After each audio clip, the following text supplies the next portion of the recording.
नाजरीन, ये कहानी है शहनशाह बगदाद के एक सच्चे मुरीद और एक जालिम बादशाह की।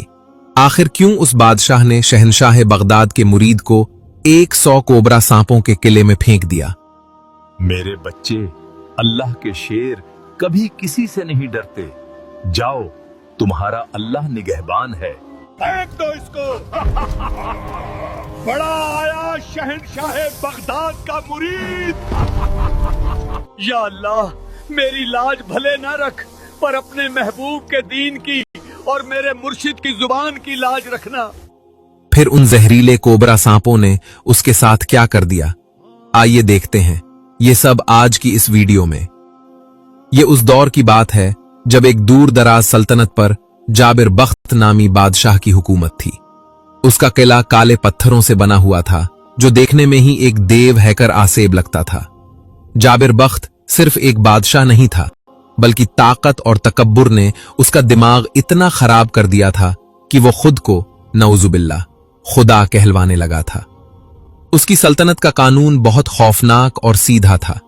जिस दिन कोई बच्चा पैदा होता, उसके कान में अजान के बजाय बादशाह की तारीफ की जाती, और सबसे बड़ा जुल्म यह था कि सजदा सिर्फ बादशाह के लिए मखसूस था।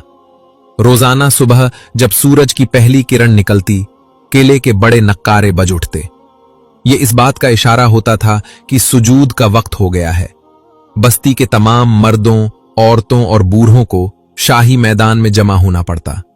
बादशाह अपने ऊंचे तख्त पर, जिस पर हीरे जवाहरात जड़े थे, आकर बैठता और एक जल्लाद जोर से आवाज लगाता, झुक जाओ अपने रब के सामने। जो सर जमीन पर नहीं लगेगा वो धड़ पर नहीं रहेगा। लोग खौफ के मारे कांपते जिस्मों के साथ जमीन पर गिर जाते और उस जालिम इंसान को सजदा करते। ये मंजर देखकर आसमान भी शायद खून के आंसू रोता होगा कि अशरफुल मखलूकात एक इंसान के आगे झुकी हुई है। लेकिन जो कोई इस हुक्म को मानने से इनकार करता, उसके लिए मौत की सजा आम नहीं थी। जाबिर बख्त ने किले के तहखाने में एक नाग महल बनवा रखा था। ये एक गहरा और अंधेरा कुआं था, जिसमें उसने अफ्रीका के जंगलों से मंगवाए हुए स्याह कोबरा सांप और जहरीले अजदहे पाल रखे थे। इन सांपों को कई कई दिन भूखा रखा जाता। जब कोई बागी सजदा करने से इनकार करता, तो उसे जिंदा उठाकर इस अंधेरे कुएं में फेंक दिया जाता। ऊपर से लोगों को सिर्फ हड्डियां टूटने और सांपों की फुंकारें सुनाई देती, और फिर एक दर्दनाक चीख के बाद खामोशी छा जाती। इस खौफ ने लोगों के दिलों से ईमान की रोशनी तकरीबन बुझा दी थी। इस जुल्म की बस्ती से कोसों दूर पहाड़ों के दामन में एक छोटी सी बस्ती थी, जिसे लोग वादी सुकून कहते थे। वहां की हवाओं में एक अजीब सी ठंडक और खुशबू थी। इस बस्ती के किनारे एक कच्ची सी मस्जिद के हुजरे में अल्लाह के एक वली का कयाम था, जिन्हें दुनिया पीर साहब के नाम से जानती थी। पीर साहब का चेहरा ऐसा रोशन था जैसे 14वीं का चांद। उनकी आंखों में वो सरमस्ती थी जो सिर्फ अल्लाह वालों का खासा होती है। वो दुनिया के शोर से दूर अपने खालिक की याद में मगन रहते थे। उनकी सबसे बड़ी पहचान ये थी कि वो शहनशाह बगदाद शेख अब्दुल कादिर जीलानी रहमतुल्लाह अलैह के सच्चे और पक्के मुरीद थे। उनका हर अमल, हर सांस अपने मुर्शिद की तालीमात के मुताबिक था। एक रोज पीर साहब फजर की नमाज के बाद अपने मुसल्ले पर बैठे विर्द कर रहे थे कि अचानक मस्जिद के दरवाजे पर किसी के गिरने की आवाज आई। पीर साहब फौरन उठे और बाहर लपके। देखा तो एक नौजवान, जिसके कपड़े फटे हुए थे और जिस्म खून से लहूलुहान था, दहलीज पर पड़ा हाँप रहा था। पीर साहब ने उसे सहारा देकर उठाया, पानी पिलाया और पूछा, बेटा कौन हो तुम, और तुम्हारा यह हाल किसने किया है? नौजवान ने रोते हुए पीर साहब के कदम पकड़ लिए और बोला, पीर साहब, मैं भाग कर आया हूं, मौत के मुंह से भाग कर आया हूं। मैं उस बस्ती से आया हूं जहां अब अल्लाह का नाम लेना जुर्म है। पीर साहब के माथे पर शिकन आई।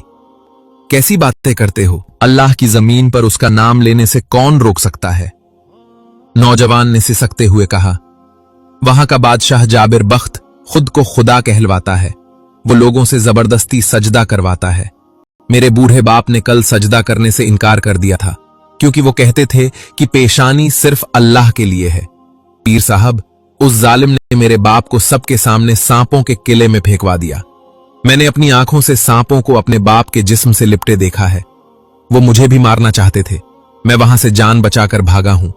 पूरी बस्ती कुफ्र के अंधेरे में डूब चुकी है, कोई बचाने वाला नहीं। यह सुनना था कि पीर साहब का चेहरा मुबारक जलाल से सुर्ख हो गया।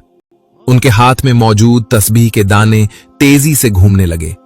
एक इंसान अल्लाह की मखलूक होकर खुदाई का दावा करे और अल्लाह के मानने वालों को सांपों का निवाला बना दे, ये बात एक आशिक रसूल और गुलाम गौस पाक से कैसे बर्दाश्त हो सकती थी। पीर साहब ने नौजवान को तसल्ली दी, खाना खिलाया, लेकिन खुद कुछ न खाया। सारा दिन वो बेचैन रहे। उनकी आंखों के सामने वो मंजर घूमता रहा कि कैसे मजबूर लोग एक जालिम को सजदा कर रहे होंगे। रात गहरी हो चुकी थी। पीर साहब मस्जिद के कोने में जाए नमाज पर बैठ गए। उन्होंने रोना शुरू कर दिया। या अल्लाह, मैं कमजोर हूं, लेकिन तेरा दीन मिटता हुआ नहीं देख सकता। मुझे रास्ता दिखा, मुझे हिम्मत दे। मेरे मुर्शिद का सदका मेरी रहनुमाई फरमा। रोते रोते पीर साहब की आंख लग गई। नींद क्या आई, किस्मत का सितारा चमक उठा। ख्वाब के आलम में उन्होंने देखा कि एक बहुत बड़ा नूरानी दरबार सजा है। खुशबुओं की लपटें आ रही हैं। सामने एक नूरानी तख्त पर सैयदना शेख अब्दुल कादिर जीलानी रहमतुल्लाह अलैह जलवा अफरोज है। शहनशाह बगदाद के चेहरे पर ऐसा रोब और जलाल था कि पीर साहब की आंखें खीरा हो गईं। पीर साहब दौड़कर कदमों में गिर गए और अर्ज की, या सैयदी, या मुर्शिदी, वहां जुल्म की इंतहा हो गई है। लोग शिर्क कर रहे हैं। जो तौहीद का नाम लेता है उसे सांप खा जाते हैं। मैं क्या करूं? शहनशाह बगदाद ने शफकत से अपने मुरीद के सर पर हाथ रखा। फिर फजा में वो आवाज गूंजी जिसने पीर साहब की रूह को तड़पा कर रख दिया। बेटा, अल्लाह के शेर मैदान में डटकर मुकाबला करते हैं। तुम तो हमारे मुरीद हो, तुम्हारे दिल में बादशाह का डर कैसा? अपनी जगह जमे रहो और मखलूक खुदा को एक अल्लाह के दरवाजे पर बुलाओ। याद रखना, फिरौन के लिए मूसा अलैहिस्सलाम और नमरूद के लिए इब्राहीम अलैहिस्सलाम की सुन्नत हमेशा जिंदा रहती है। जाओ, उन मजलूमों की ढाल बन जाओ। अल्लाह तुम्हारा हामी और नासिर है। ये अल्फाज नहीं थे, ये एक रूहानी करंट था जो पीर साहब की रग रग में उतर गया। ख्वाब खत्म हुआ।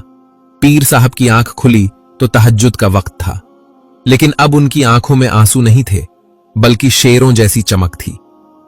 उन्होंने अपना पुराना कंबल कंधे पर डाला, हाथ में अपना खास असा लाठी उठाया और मस्जिद से बाहर निकल आए। नौजवान अभी जाग रहा था। उसने हैरत से पूछा, पीर साहब, आप कहां जा रहे हैं? पीर साहब ने बस्ती के रास्ते की तरफ देखा और एक तारीखी जुमला कहा, बेटा, अब सांपों का डर खत्म करने का वक्त आ गया है। बगदाद से हुक्म आ गया है। अब या तो वो जालिम बादशाह रहेगा या फिर अल्लाह का नाम रहेगा। पीर साहब अकेले ही उस जालिम बस्ती की तरफ चल पड़े। एक निहत्था फकीर जिसके पास न फौज थी न तलवार, सिर्फ हाथ में एक लकड़ी का असा और सीने में निस्बत गौसिया का चिराग। वो नहीं जानते थे कि आगे मौत खड़ी है या फतह, लेकिन वो ये जानते थे कि उनकी पुश्त पर शहनशाह बगदाद का हाथ है। पहाड़ी रास्ते पर चलते हुए उनका हर कदम अल्लाह की जमीन पर आजिजी के साथ पड़ रहा था। उनका दिल और रूह शहनशाह ए बगदाद की मोहब्बत में सरशार थे। वो जानते थे कि जिस मिशन पर वो जा रहे हैं वहां सामने मौत खड़ी है, लेकिन उन्हें यह यकीन था कि जिसके सर पर कामिल मुर्शिद का साया हो और दिल में अल्लाह की तौहीद हो, उसे दुनिया का कोई फिरौन शिकस्त नहीं दे सकता। सफर तवील था, लेकिन पीर साहब के लबों पर थकावट की कोई शिकायत न थी। वो रास्ते भर अपने मुर्शिद की बातों को याद करते रहे। उन्हें वो वक्त याद आया जब उन्होंने बगदाद में बैत की थी और मुर्शिद ने फरमाया था, बेटा, फकीर वो नहीं जो मांगता फिरे, फकीर वो है जो अल्लाह के खजाने से मखलूक को बांटता फिरे। चलते चलते आखिरकार वो मनहूस बस्ती नजर आने लगी। दूर से ही काले झंडे हवा में लहरा रहे थे, जो इस बात की गवाही थे कि यहां जाबिर बादशाह का काला कानून चलता है। बस्ती की फसील के करीब पहुंचकर पीर साहब ने एक लम्हे के लिए तवक्कुफ किया। उन्होंने अपनी आंखें बंद की और जेरे लब अर्ज किया, या अल्लाह, मैं तेरा एक अदना बंदा हूं